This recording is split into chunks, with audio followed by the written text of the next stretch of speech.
you a buck and give your dollar a squeezy. The girl's got the answer, you better believe me. Take it from Tara. Take it from Tara.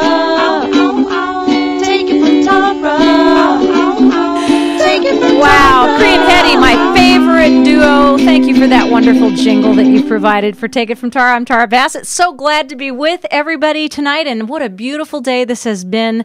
Sunshine, crisp and cold, but boy, I tell you what, it's about time to get back to normal after all the holidays, and I'm sure my first guests are going to agree with that. I'm going to tell you a little bit about the show. We have a great lineup of guests this evening. Michael Gosser is here for the Morton Center, courtesy of Steve Galt of Stephen C. Galt Real Estate. He's going to apprise us of the many services this wonderful organization is providing in Louisville. And Scotty Lawler is going to share the history of the Vernon Lanes. It's a wonderful historic landmark and entertainment center in Clifton. You guys have to go there, by the way.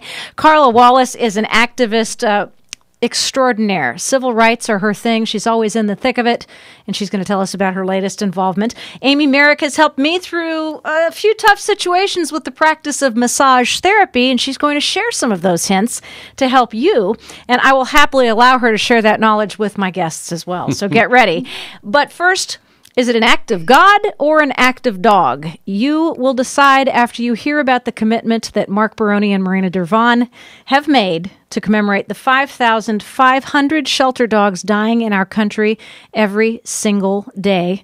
And we will be back to talk to them in just a few seconds. We want to thank Courtney Bennett and Heartsease Veterinary Hospice for sponsoring this week's Take It From Tara.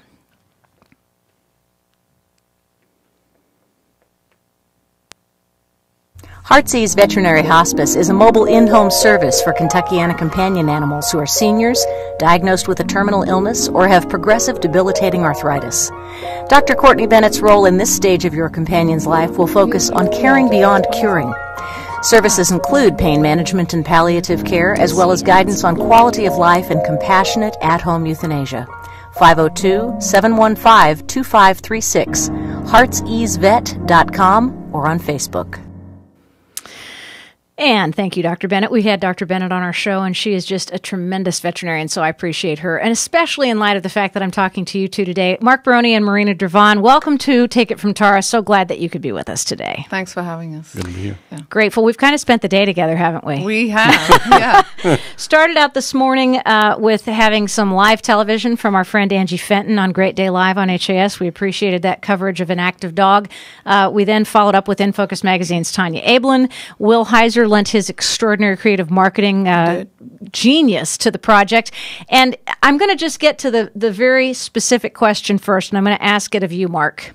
What is the exact nature of the work to which you've dedicated the last 2 years of your life? Tell us in simple words why you're doing it.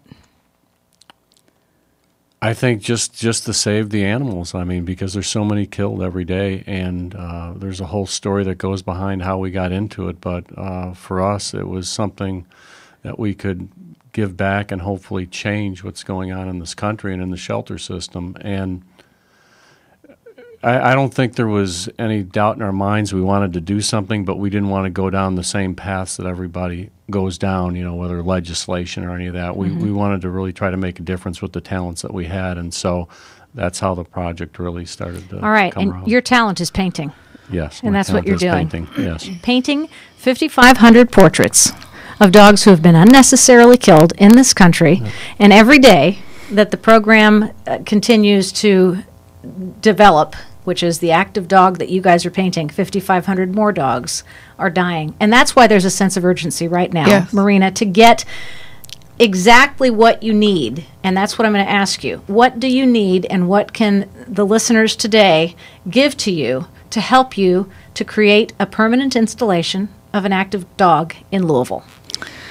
Well, they can certainly think about who they know in the community that would be in a position to help. Yes. You know, that could be a developer, a philanthropist, somebody that cares enough about animals, somebody that loves art, and somebody that's visionary enough to see not only what this can do for their community, because it obviously would be a huge tourist attraction. Yes. It's going to be the first of its kind in the world. Yes. As well as it achieving its philanthropic goals of raising money and awareness for the animals too. You guys are not getting any money out of this. No, it's 100%.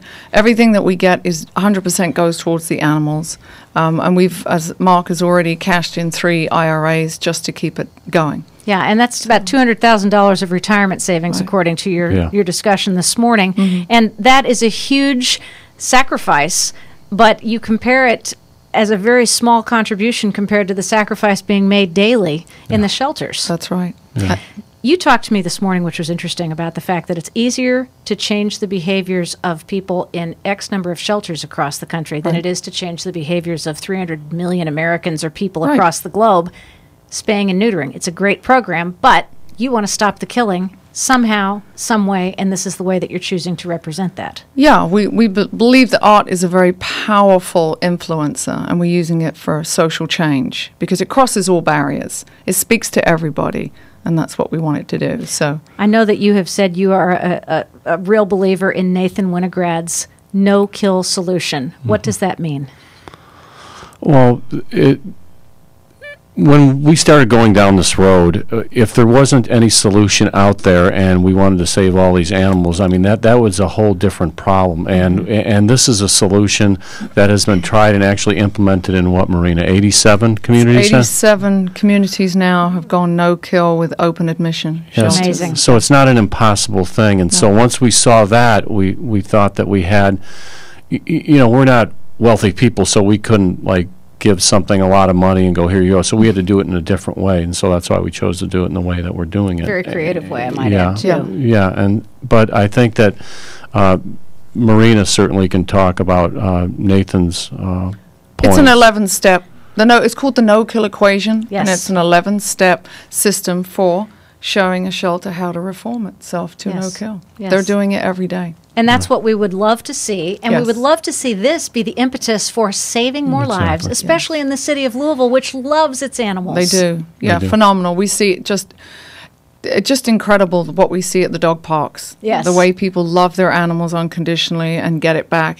That's why we're doing what we're doing. We know what they bring to our lives. That's about the only time I see you guys out of the studio, actually. That's the only Is at time the dog we park have. with Gigi.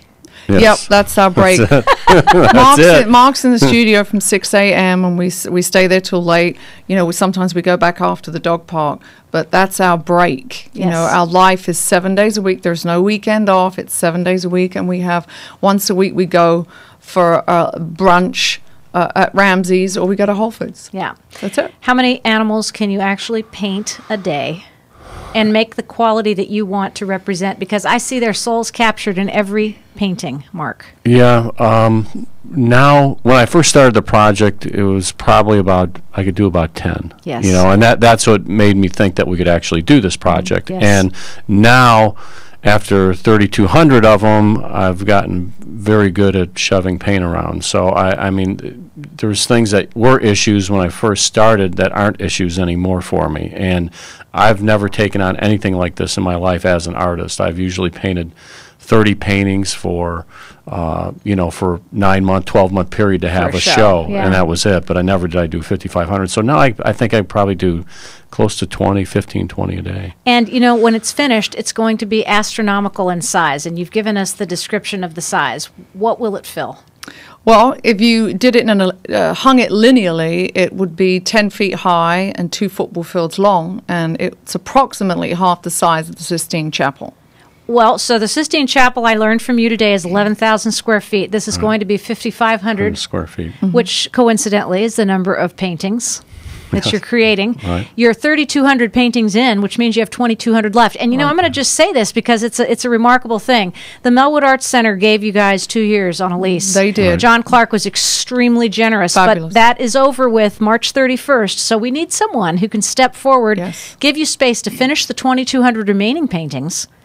And hopefully someone from the city is listening, because we would like to make this a permanent installation in Louisville. Yes, because if it doesn't happen in Louisville, we have to go to another city. And we certainly have grown extremely fond of the Louisvillians here, and they've just opened their hearts to us, just like you. So. Well, and you told me this is the first time you've really felt at home. yeah, And we like absolutely. that. Yeah. And we want to stay, and we want to keep you, and we want to keep an active dog, which can be found at anactivedog.org. has its own website, Mark Baroni's Facebook page, full of all kinds of great information. But you can get more from inactivedog.org, and make sure to go to HAS's TV site and see Angie Fenton's interview from Great Day Live this morning. Great coverage that you guys got. Yep. Tanya Ablin's going to do a wonderful article for you in Focus. Yes. I think Angie said she's going to do a Voice Tribune article, This right? week, Yes. she's, coming Phenomenal. to interviews. Yeah. So it's slow getting the local press, but boy, have you guys been hot nationally. Yes, we have. We've had Oprah, National Geographic, NPR. We've done Fox, ABC. I mean, USA we've been Today. part of USA Today. Hello, Louisville. Yeah, if you Google an active dog, you're going to be astonished that you don't know about it, because you guys have been toiling away literally in a desert of publicity. And now we're going to try to make up for that. And we're going to do our darndest to make sure that an active dog has its day. Well, you have done an 'Cause amazing every job. dog has its day. Yeah, girl. So I would like to, one more time, ask you specifically to tell us how we can each support. If we don't have a space to commit, if we don't have something that we can do, what can we do on a smaller scale right now to help an active dog continue? People can help us with finishing the creation of it. And the way they can do that is they can sponsor a painting for as little as $25. Their name goes on the website underneath that painting of their choice. They can also, if there are people that can afford more, they can become a benefactor for as little as $220. We have the 7 levels of kindness. You can go whatever level you want, and that goes into the $20 million fund, which 100% of that goes towards the animals, saving the animals. Trying to raise $20 million is no small feat, but you can do it $25 at a time. And actually, my dear friend Kay Milam, as a gift to me at Christmas, gave me the sponsorship of a dog named Blitzen. Yes, she What did. a great gift that was. Yeah. And you can do the same thing. Give a late gift. Give a January present. Check out inactivedog.org. And, we've got somebody in here who's going to be real helpful to you. Amy, could I get you to come into the studio for a minute, please? Mark, I bet those painter's muscles are starting to really ache, aren't they? Oh, yeah. Yeah. Could you just give Mr. Baroni a little bit of shoulder massage? Amy, that would be great. And Amy Merrick is going to be helping us work out the knots in our necks. And even if it's not painting muscles, she's got some great feedback for you. By the way, visit inactivedog.org to see what you can do to help. Tell your Metro Council member, call the mayor's office, tell everybody that you know who you think can help that an active dog should stay in Louisville, and we want to make it a permanent installation here. Mark Baroni and Marina Dervon, thank you so much for taking the time to be with us today. Thank you so much, Tara, for having us. And we'll Thank see you, you at the Tara. dog park. You will. Yes. Sound like a plan? Yep. Very good. Thank you. Yep. Amy's here to talk to us. She's going to have therapeutic advice for us coming up. In the meantime, take a few seconds to enjoy some Ben Soli. Good job. Here's your water. Here's your water.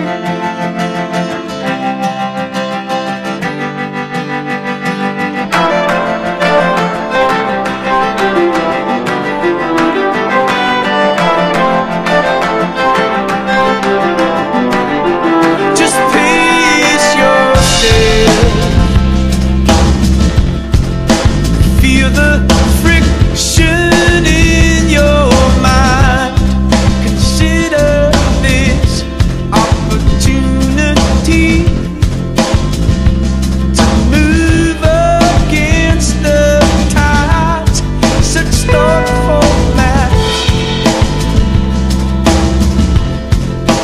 of an ever-changing coast, drawn lines where they never were, just to see if they might belong. But you got the whole lot to give. You, Amy? You know what? I'm not super familiar. I just heard a few songs, but he is really fantastic. Well, he's a from what I've local heard. guy. He's from Lexington, and Ben is my chosen artist of the day. Because usually I have live music, but I kind of crammed the guests in tight this week because I Okay. needed to get a lot of you guys on. So we had to go without the live music, but we're going to have more live music coming up next week on Take It From Tara. But in the meantime, Ben is going to help us out from the radio side. So, Amy, congratulations on achieving massage therapy certification. Thank you so much, Tara. It was a long road for you. It was. It took me just under a year to get everything done. I started out at school, I wasn't employed, and then I got a full-time job in the midst of school. So Yeah. kind of had to juggle some things to complete all my studies and take the final exams. Yes. And The coolest Wait part for is the that state. she had to practice on people in the course of taking her classes, and I got to be one of the practice dummies, which was great. And you really helped me, well, I'm glad. and I appreciate that. And you know, massage has so many positive physical benefits besides the obvious of needing muscles. Talk to us about some of those wonderful benefits that massage can bring to anyone. Well, massage therapy, massage in general, it can help lubricate your joints. Mm-hmm. You get movement in there. Can release serotonin, help you relax. That's And then great. it is Serotonin release is important. It is. Yes. It is. But you know, it just makes you feel good. Even if it just takes away a tiny little bit of pain that you may be having. A little stress. That's a little one less thing that you have to worry about when you're going about your day. Yeah. And whatnot. So Well, releasing anxiety and reducing Yeah. stress are two of the things that I think everybody in this entire world wants to do and needs to do. And Exactly. relaxation massage now is something a little bit different. We call it Swedish massage, call it Swedish right? massage here So in the talk States. to us about that and how it's different. Well, Swedish massage it was developed in Sweden. Obviously, since Obviously, it's Swedish massage. But it's a little more general. Kind of what you've done to me, right? So it's kind of if you go to the spa, Yeah. and you get a massage. It's a Swedish That's massage. a Swedish massage. Gotcha. So it's very, very general. Obviously, you want to talk with your therapist about like how much pressure you like. Yeah. But Go easy on me or really dig in and work exactly, those knots out. exactly. Now that's as opposed to the myofascial pain release, which all of us have experienced at some Yeah. point. Lots Yes. of pain, and you dig in and you feel that pressure, and you call that deep tissue. There's deep tissue, which I like to refer as I call it glacial Mm-hmm. massage because it is very, very slow, and it can take you a whole minute to go down the length of somebody's back. Yes. Because you're trying to warm up all those connective tissues Yep. and the muscles, and hopefully release some of that. If you have nerves that are impinged in your back or whatever part of your body that's you're feeling the pain in, getting that nice and flexible can really help. And actually, when I was in school, the deep tissue class was my favorite class. Cool. So it was the only class I ever fell asleep on the table in. Wow. So And you've got something called trigger point that's kind of cool because I've got Yeah. that spot right underneath my shoulder blade. Exactly. And it kills me, and you just held it forever. Yes. Yes. So, and trigger points it's a slight bit different than deep tissue. Everybody, people can have trigger points, but the definition is if you touch somebody on a trigger point, they're going to feel it in some other part, radiate down their body, some other sensation in another part of their body. Yeah. Which doesn't always happen. Yeah. You can have a pain in a certain spot, but it may just be in that spot. Yep. But if you have it in radiating down your arm, or if you're working on somebody's neck and it, shoots over their head. Yeah. You have a sensation Got in a their trigger head. point there. Yeah, you have a trigger point there. So, People use massage a lot to just relax. yes, But if you've got an injury, it's also extremely valuable. it is. It is. In my school that I went to, we had a whole semester on injury. Everything from sciatica and Carpal tunnel. Carpal tunnel. Too much typing. Too much typing. Golfer's elbow, tennis elbow. Yep. Whiplash. Yep. All kind, and I'll just you name it. I think we worked on it. Plantar fasciitis. Yes. Hamstring pulls, knee tendonitis in the Anything. knee. We can work on pretty much. It's like we can work on pretty much anything and help ease the pain. What are some of the things that we can do if we're sitting all day? Because all of us have jobs at some point where we're sitting. Kathy's sitting right there behind the control board. Mark's sitting painting 500,000 dogs every day. Scotty's doing all kinds of stuff at Vernon Lanes that require him to sit. What can we do to help ourselves when we are sitting all the time? Well, I would say what I like to do is, because I do have a job that I do sit a lot. I am a video editor in my full-time job, so I do sit a lot. Yes. I try not to sit for too long at a stretch. Like, don't just sit there for 2, 3, 4 hours. Get up every half hour, whatever. Just for a short Just time. get up for a short time and walk around. Just do some general stretching. And I know a lot of people, maybe they do yoga. Do some little, yoga stretching. Little movement. Just get up and move. And You've talked about what the benefits of massage are to an athlete. Now, we've got all kinds of athletes. We've got the weekend warriors. Exactly. We've got the elite athletes who train in this town for every race, like the Frostbite 5K that's coming up. Okay. And then you've got people who just want to get in shape, or they've just had a baby and they want to drop their baby weight. How can massage therapy complement those kinds of exercise? Well, sports massage is if somebody's is doing an event. The style of sports massage is very fast. Yes. You do a lot of the same movements you do in Swedish. Yes. But you speed it up, and you try and get the blood flowing in. It's a very short amount of time. Like a sports massage before an event, somebody would maybe have it for like 10 minutes. Yes. Or 15 minutes or Yes. something like that, just to get the blood flowing to the muscles before you go out there and run or do a triathlon or whatever it is you're going to be doing.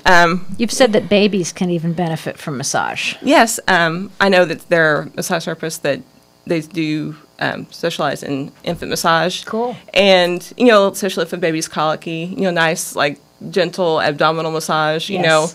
kind of soothe everything. I'm not an expert in that, but we did, You will be if you practice it enough. Exactly, Enough exactly. people with babies come to you. And we take continuing education classes, so I know that's some of the continuing education is social, infant massage. Absolutely. So, and several of the women that I was in class with are nurses and maternity nurses and whatnot. So they were very excited, to be learning massage, so they can help not only the moms but the babies as well. So. Okay, let's talk about the most important thing, dog massage. Dog massage? Yeah, I know you're not a dog massage expert, but you have enough dogs and I have enough dogs, and Marina Yes. even asked, do you do dog massage? No, dog massage. I work on my dogs. Yes. I have a very large dog that's 80 pounds, and she recently had knee surgery. Yes, And Hershey. so- Hershey, our little ACL victim. Yes, it's her second one in 2 years. So, Oh, and thank God for our vets, because we share the same vet, East Yes. Louisville Animal Hospital. We'll give them a shout out they for are fixing amazing. fixing Hershey's knee. Now, what are you doing to help her recover from her ACL? well, what I do is her hips seem to be very, very tight. Yes. Because she's having to compensate with the other side. So Right. if she's just laying there, I'll just like reach over and do a little nice circular kind of deep massage on her hips, and I do a little. If their little bellies kind of seem like they're upset, I'll Little roll them massage. over and do like a little abdominal massage on them, and they think it's the best, best thing ever. Absolutely. And the good thing about animals is they'll let you know if you're not doing something right. They're very quick. They're like, oh, I don't like that. Please stop. Well, and it's like a lot of what we did with Emma Lou. And, Amy was with me the day that the coonhound was hit on 64, and Yes. we literally put her into the car together, and we'll never forget that moment. Exactly. But Emma had 2 shattered back legs, and Yes. we did a tremendous amount of massage and stretching and work, physical therapy like massage, and she's 100%. You've seen her. She's running all over the dog park like a complete maniac. And nothing is harmed. And that was as a result of wonderful. all those hours of working those muscles and getting her back into shape. Yes, and she's about the bionic dog. She is the bionic dog, and we love that. Well, Amy, I really want to know how folks could get in touch with you if they're interested in learning more about massage therapy. And I know that you go and actually will give people massages, and you're involved in all kinds of things. I mean, you're a video editor, you're a dog rescuer, you've got all these things going on. But how can people reach you? I mean, you got a Facebook page, Amy Merrick. Amy Merrick. Yes. Merrick, by the way. Yes, not related to the printing or the Roofing construction, but I'm originally from Henderson, Kentucky. So Great. But my email is amsquared AM squared at insightbb.com, I love that. and my phone number is 502-235-5116. You can learn more about massage therapy with our friend Amy Merrick. Thanks so much for giving Mark Baroni the shoulder massage, because he's no painting problem. 50 dogs at a time in an active dog. That's a lot of trapezius. Yeah, Lots it's of shoulder. exhausting. Neck, shoulder. Yeah, he's still rack. out there. You're going to have to go out and work on the other side now for a few minutes. Amy Merrick, our massage therapist, and we thank you so much for taking time to come in and be with us today. Thank you for having me on, Tara. Thank you so much. I appreciate it. We're going to take just a few moments to hear another little music break from our friend Ben Solé, but coming up, Carla Wallace pretty much advocates for all of us. All she asks is that we show up for justice. And we're going to hear from Carla in just a moment.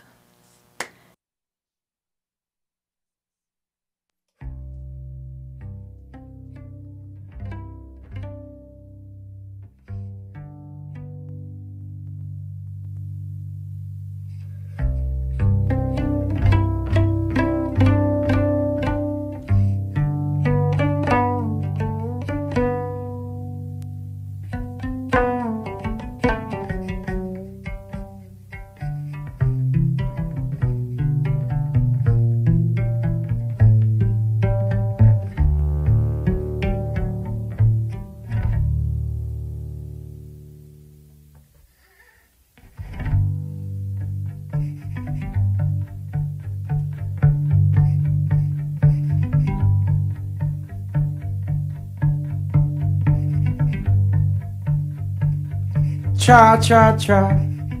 Try to move a mountain with that shovel in your hand. Choose, choose, choose how to choose when there ain't no right or wrong. Oh, that must be why we've invented faith.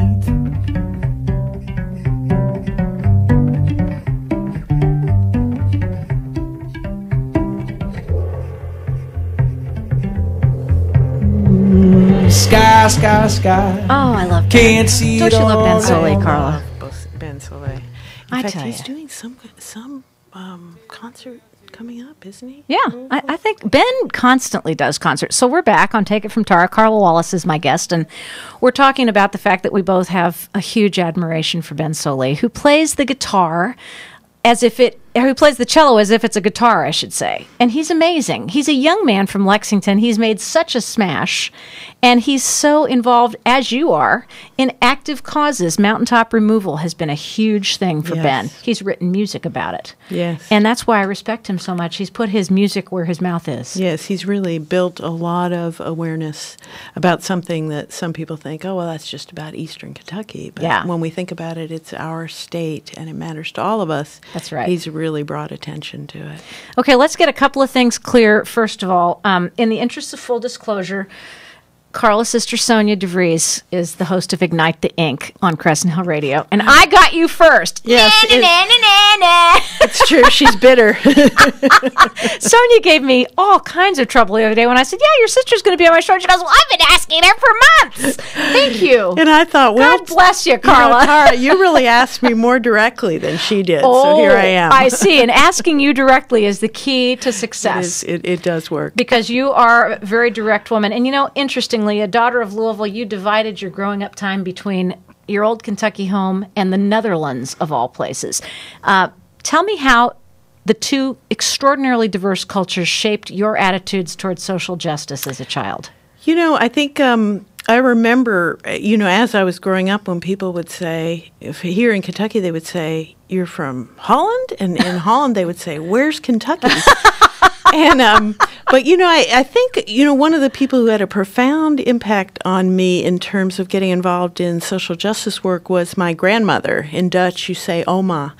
And my oma actually, when the Nazis were occupying the Netherlands, she hid people under her floorboards who were escaping from the Nazis. And I remember saying, Wow. and you know, I was little, she seemed old to me. Yes. And I said, you know, Oma, weren't you afraid? And she said, well, child, that's just what you do.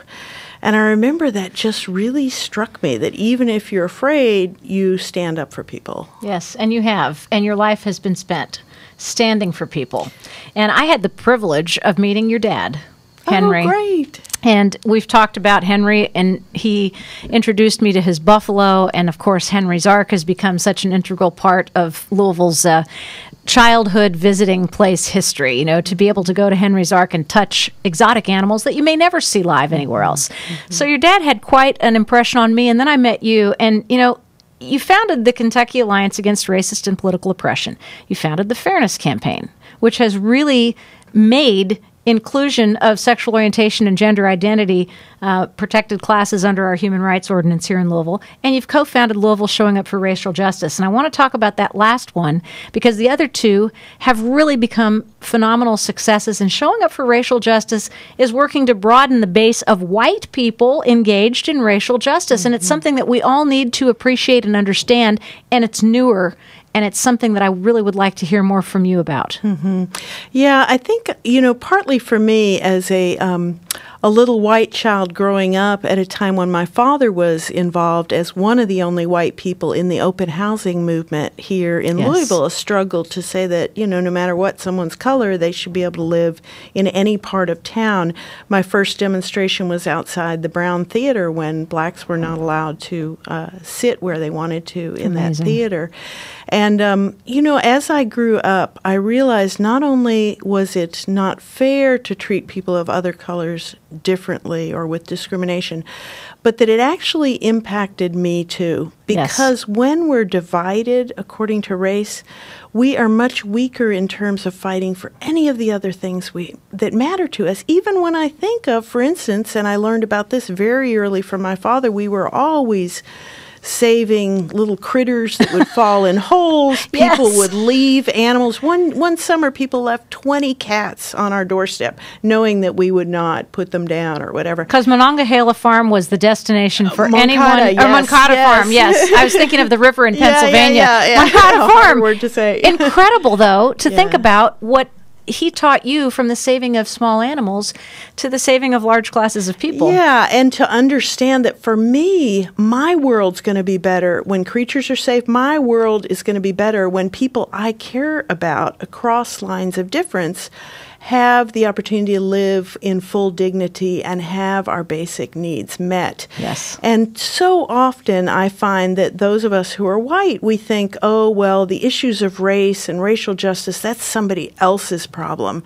Instead of realizing that, in the history, unfortunately, white people had everything to do with creating racism and racial injustice. For me, that means I have some responsibility for dismantling it and undoing it. And I think a lot of us, we want to move in the world in a way where we treat everybody equally and where there is racial justice, but we're not sure how to do that. Exactly. We're so segregated from one another. And Showing Up for Racial Justice is an effort to support other folks who are white, like me, to do work that connects with racial justice, but also with all the other issues we care about. Because if we can build a broad movement of people knitted together based on supporting one another, there's so much we can accomplish in this society. And what better to describe it than the old phraseology of united we stand, divided we fall. And we find that across the boundaries of everything. If Marina and Mark don't have support from all of us who love dogs, an active dog has less of a chance of surviving. So because we are all jumping in to be a part of Showing Up for Racial Justice, we have a much better chance of making it a reality in Louisville and across the nation and around the world, because racial justice is a problem in many countries. Yes, it's not just a black and white thing. It's about women.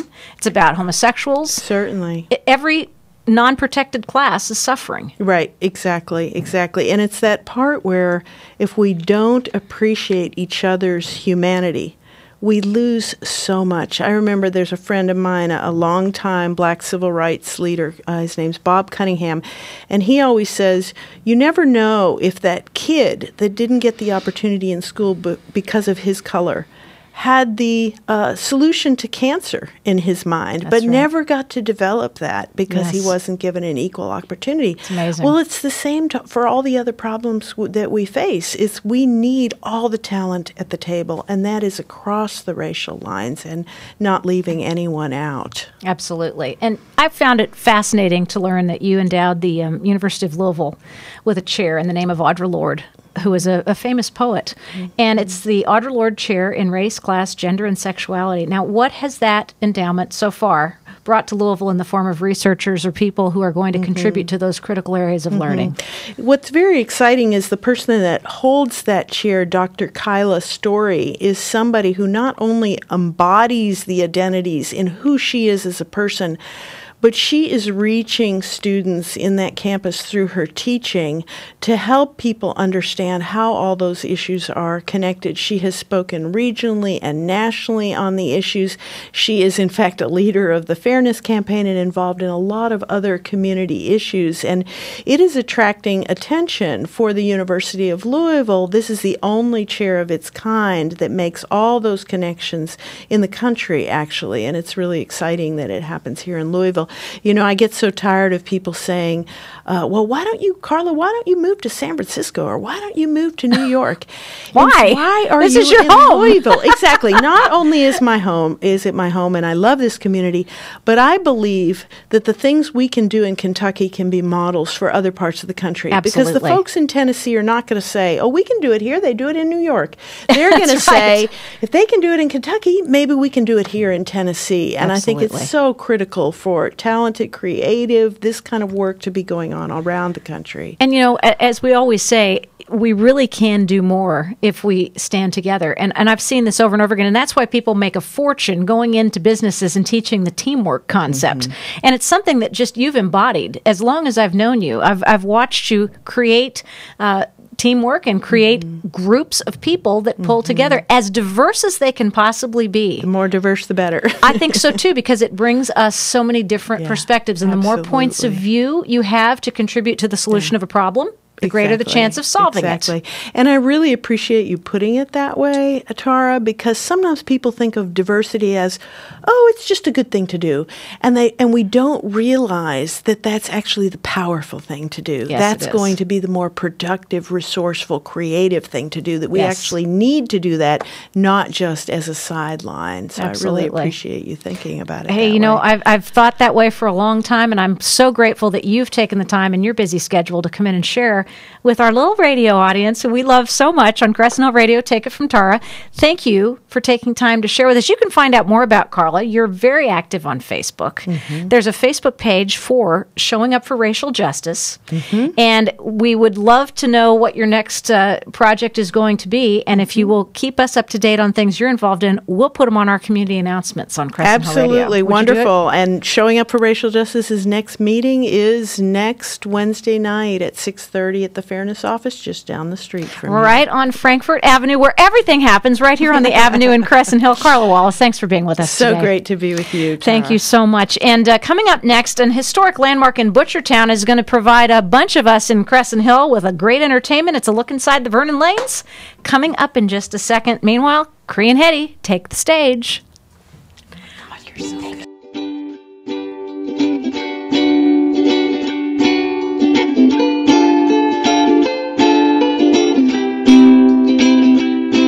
So much going on in this town. We're so lucky to have an expert around. But when you need advice on what's really going down, take it from Tara. With so many choices, it ain't easy. Get the bang for your buck, give your dollar a squeezy. The girl's got the answer, you better believe me. Take it from Tara. Take it from Tara. Take it from Tara. Take it from Tara.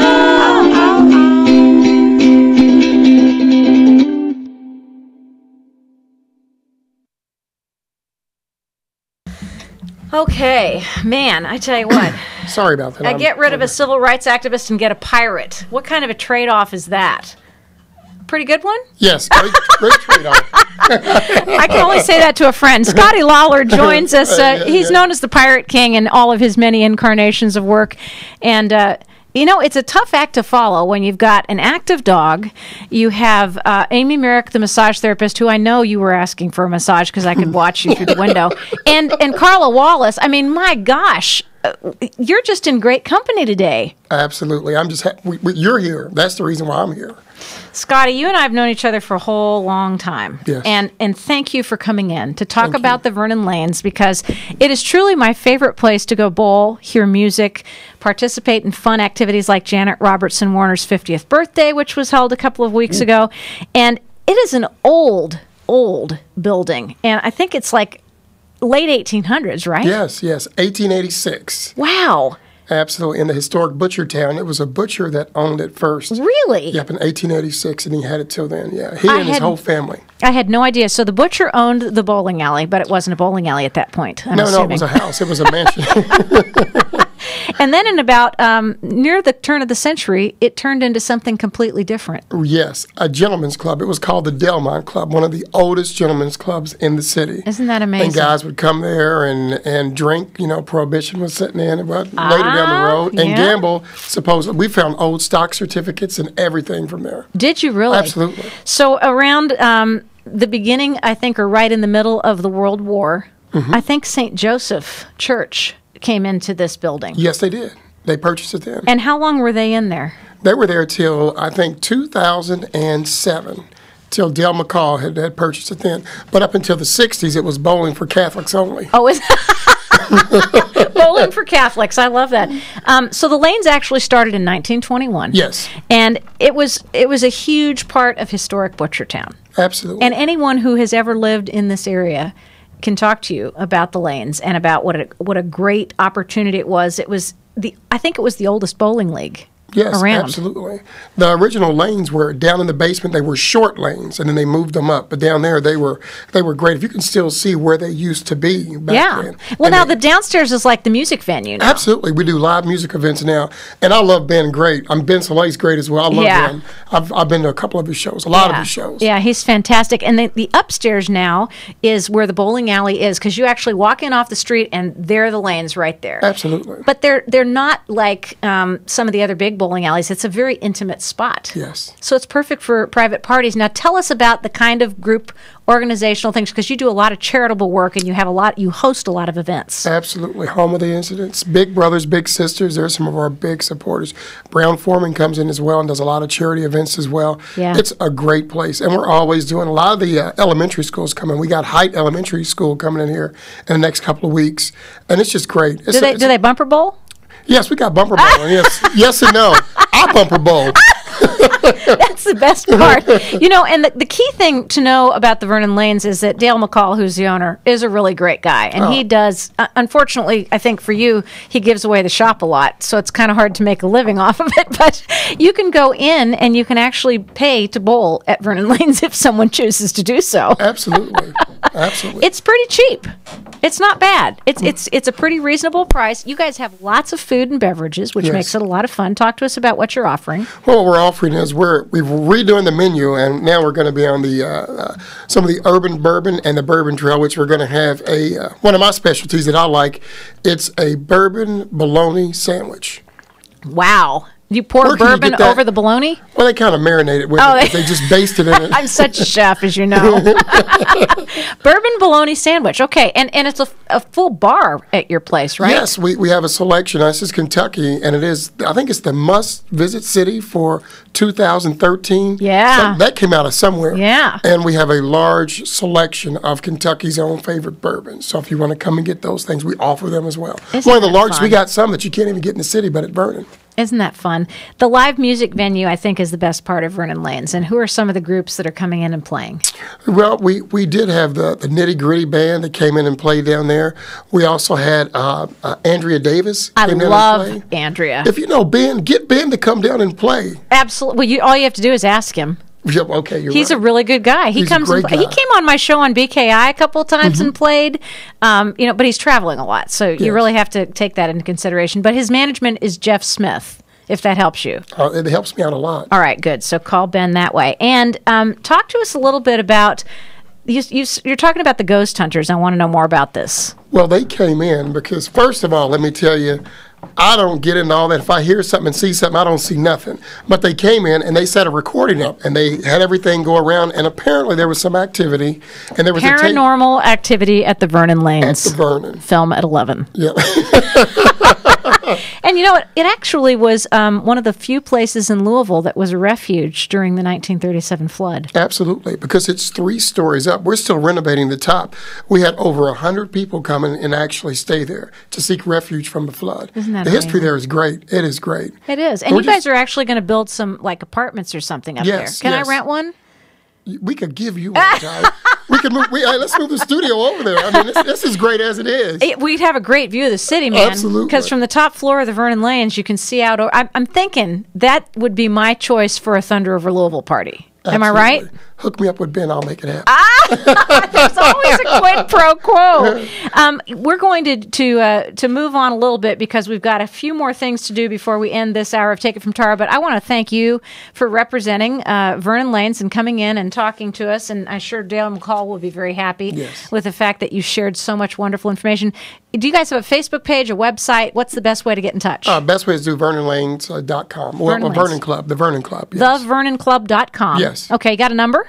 Yes, we do. 584-8640. All right, ask for the pirate. He's going to answer all your questions about Vernon Lanes. If we stimulated some thoughts in your mind about having a charitable event or just going out for some good old bowling fun, check out the Vernon Lanes. Scotty Lawler, thanks so much for being with us today. Thank you, Tyra. Appreciate it. Thank you so much to Steve Galt of Stephen C. Galt Real Estate for sponsoring our next guest coming up, who is Michael Gosser from the Morton Center. And we're going to be right back after we hear just a little bit more of that wonderful Ben Sollee cello music.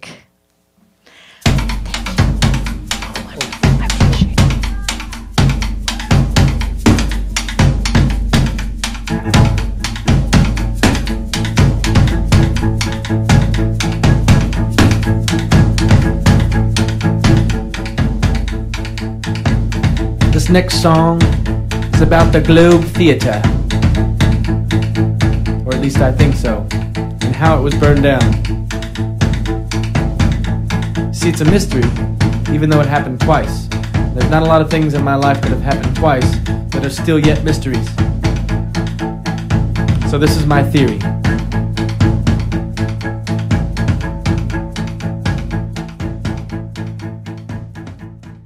By Stephen C. Galt Company, offering sales, leasing, and land building development. By Stephen C. Galt Company, offering sales, leasing, and land building development, all in one place with industrial solutions to meet your business real estate needs. Located at 4011 Gardner Point Drive, Suite 200, Stephen C. Galt Company specializes in the sales and leasing of industrial real estate and serves clients through build-to-suits and land development, including the East Point and South Point Business Centers and Watterson Business Park. 502-451-1122. Stephen C. Galt Company.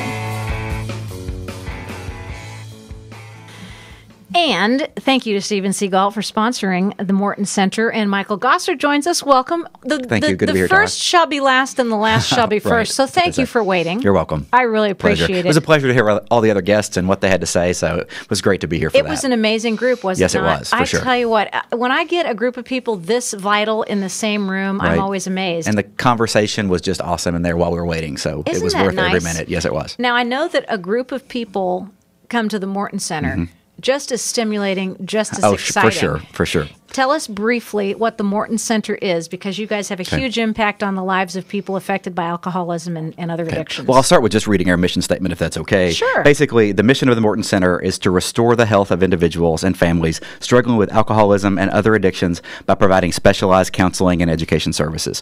We're basically a nonprofit outpatient treatment agency that deals primarily with alcohol and drug use issues. We're at 1028 Barrett Avenue in the Highlands, in the old Hassenauer building. Great. So we're outpatient nonprofit that provides services to folks who need some assistance. If someone called you and said, I have a child, I have a husband, I have a spouse, I have a partner in crisis, what are you going to tell them? Well, the first thing, we're going to just get a little information, find out what's going on. We have intake counselors that staff our phones during all regular business hours, Yes. and then figure out what we need to do. Usually starts with an assessment. They come in, the individual, family, whoever it may be, and we kind of get a sense of the situation, assess what's going on, figure out the severity, and kind of tailor a custom fit approach to what they need. Yeah, because So you really have a ton of services. Talk to us a little bit about what those services are that the Morton Center offers we do. to someone. As I said, we're outpatient, but we start with assessment. We have individual, family, couples counseling. We do a lot of education services. We have structured groups and structured programs as well. We also do a lot of community outreach, community education. So we provide services to adolescents that are struggling with some use or misuse or addiction themselves, as well as their families. So any of those areas, or individuals themselves and their families that are struggling with substance use issues of some sort, whether, again, it's misuse, abuse, or dependency. Yeah. We also provide services to children who may have been in an environment where abuse or dependency was present and it affected them, as well as adults who, even if they're not children anymore, we provide services to those children, but even as adults, provide services to those folks who may have, not gotten what they needed in their childhood. What do you think actually sets the Morton Center apart? And I'll tell you why I ask you that. Mm-hmm. Steve Galt is one of your hugest fans, literally. Is hugest Steve a word? Anyway, right. He is a huge fan, and he has said the difference between the way the Morton Center does it and the way other places do it is phenomenal. Make sure you ask Michael about that. Well, thank you for bringing that up. I think there's a number of things that make us stand out or make us unique or different than other folks. One of them is probably just got to be the family aspect. Yes. In all levels of counseling or services, the family can be involved, and you don't really see that many other places, especially the level of intensity they can come and get that involvement as well. One example, our early recovery program, it's an intensive outpatient level of care. The clients come 4 days a week, but the family members can also come 4 days a week and get education and counseling themselves. Yes. So a number of programs and services, the adolescent family evaluation program, the teenagers and families come together for those services. So that's a one huge distinct difference. And we know basically the more involved the family is, the better the outcomes are. That's shown across the board. Absolutely. When they know what's going on, you have support. Right. Support, they know what's going on. They know how to respond and what's going to be a more healthy response than just kind of, I don't know what's going on with them. I don't really know what to do. Both sides get that feedback. And hearkening back to Carla Wallace, United We Stand. Divided we fall. Divided we fall. So the more closeness and support you have, the better the chances of recovery. For sure. Okay, the holidays are kind of winding down, thank heaven, because boy, have we had a holiday here. Right. But even after the holidays, the stress can almost be post-traumatic. Yeah. What can you help people to understand right now who maybe are coping with stress in unhealthy ways, whether they're numbing themselves, self-medicating, doing things that they're not supposed to do? What can you do to help us at the Morton Center? What advice can you pass along? Well, kind of just start with there's a number of ways. There's lots of different stressors that can come up during the holidays, whether it's the first time you're experiencing a holiday without a family member or loved one, or just the burden of overspending or family, drama that's going on. Always so kind of family identifying drama. all those things that are there. Home for the holidays. So there's a lot of different things you can do.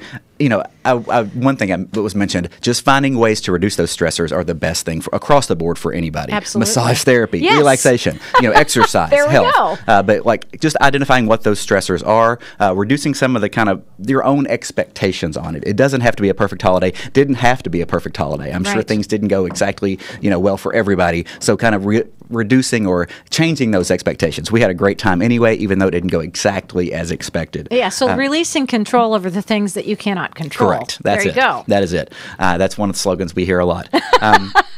If you're struggling with somebody's loss, finding support, finding connection, whatever that is, whether that's a 12-step meeting, whether that's family members, healthy friends, community organizations, religious organizations, finding some way to stay connected and reach out to somebody else to just say, I've got people that are still around, and having those. That was one thing. I've got a little sheet here. Volunteering is one of those. Giving back. It can really help take us outside of ourselves and give to somebody else, and it can be an amazing gift as well. Not only do we get to kind of just forget about what's going on in our life and help somebody else, we get to give that gift to them and help provide something else to make somebody else's holiday or beginning of the year. Absolutely. And we've heard so many times in whatever organizations we're with, if it's AA or if it's in a therapy group, get out of your head, get out into the world and do something for somebody else, because that's the way that you can save yourself. You are 100% correct. And I can hear that. What happens if an individual has a relapse, a family member is sensing a problem, an individual is really concerned about what's going on in their lives? What is it that they can do right now? What can we look for? Well, looking for the warning signs and symptoms is one thing. Kind of knowing what to look for. If you know they're using, if you have evidence of that, that's one thing. But also maybe you don't see them using, but you can tell something's going on. Right. Major change in behavior is something to look for. Whether that's sleep issues, just attitude, overall attitude changes. That's not really kind of generally them. Not looking for going to those work, things. Correct. Dropping out, getting arrested. changes in mood, Yes. whether they're kind of even keel but really depressed all of a sudden, or really anxious, or just irritable and they're not themselves. Looking for those changes. That's And a major thing to look for. denying. Oh, and that's something else to pay attention to, because I hear that word a lot, denial. Sure. But what does that mean? Basically, everybody around them sees a problem, but they're unable or unwilling to admit any kind of problem, even though there's much evidence to support something's going on. Absolutely. So if that's the case, that is a distinct sign that something is up. Now, if you think you might have a problem, okay, this is something that all of us who have any kind of history with alcohol in our lives, and I'm one of them, and I'm proud to say I'm going to celebrate my 30th birthday on March the Congratulations. 6th, and that's 30th AA birthday. Congratulations. But lack of ability to understand that you have a problem results sometimes in drinking by yourself. Right. Or not being able to control how much you drink or how often you drink. And again, denying. And saying, I got to drink and I have to have it because I'm not going to be able to make it if I don't. Feeling like you can't cope with life without using a substance is a major sign. Like, I just Yes. can't make it through this unless I take a drink, unless I use a substance of some sort. Those are some major things individuals can look out for. If you're feeling that, just either that overwhelming desire to use, or you can't manage on your own without it, those are things to pay attention to. If you can't kind of control or cut back, say, I want to quit, but you can't, or control how much you're drinking at the time, those are things to pay attention to as well. What if I say, I'm just going to drink a little bit less? Not going to probably happen. Probably not, especially if you make that plan and you repeatedly fail. If you can't accurately predict what's going to happen, like say, this is what I'm going to do, and it ends up that way every time, there might be a problem. Absolutely. And if you're planning your life around your next drink, you've probably Yes. got an issue. Correct. Right? Yes. If any of these warning signs are present, it is suggested that you just immediately pick up the phone and call the Morton Center. You can call us at 451-1221. There's counselors, as I said, that are working normal business hours, Monday through Friday, 9 to 4, that can talk to you.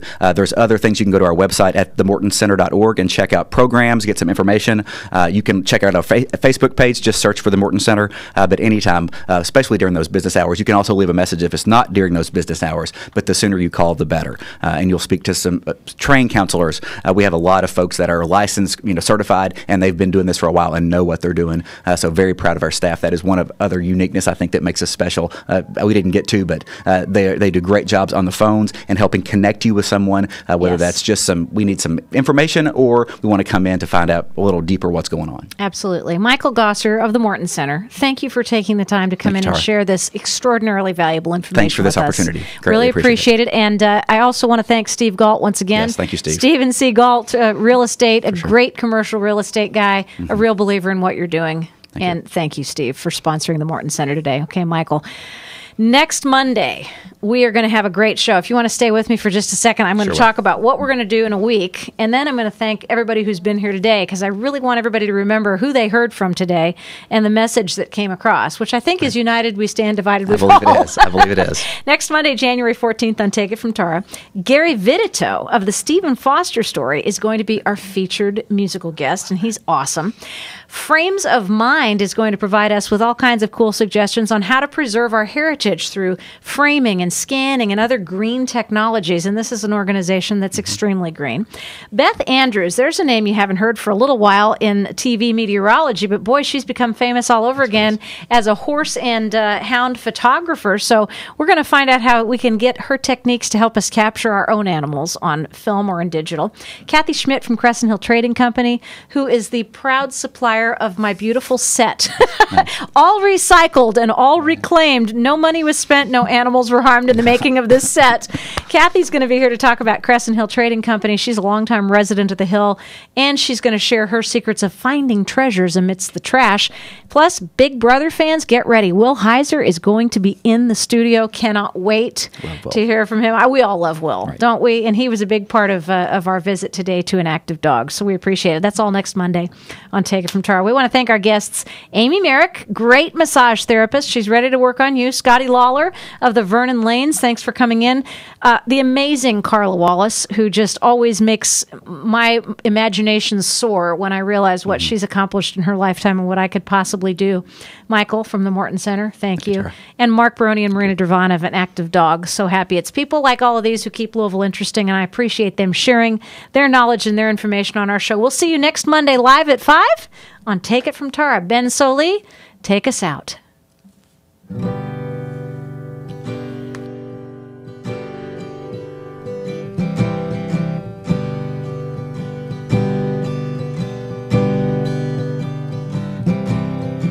Why do you make love in the dark? Well, it's a useful thing. If your heart isn't in it, then it's an easy choice. If you need some distance, but I want to be here with you.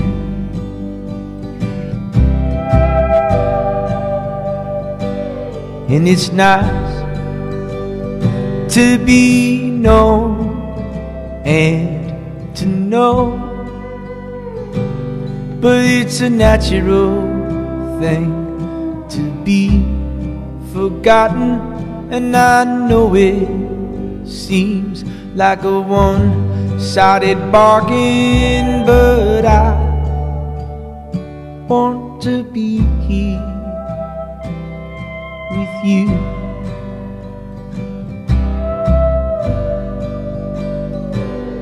Cause I'm seeking the valleys, I'm flowing down here.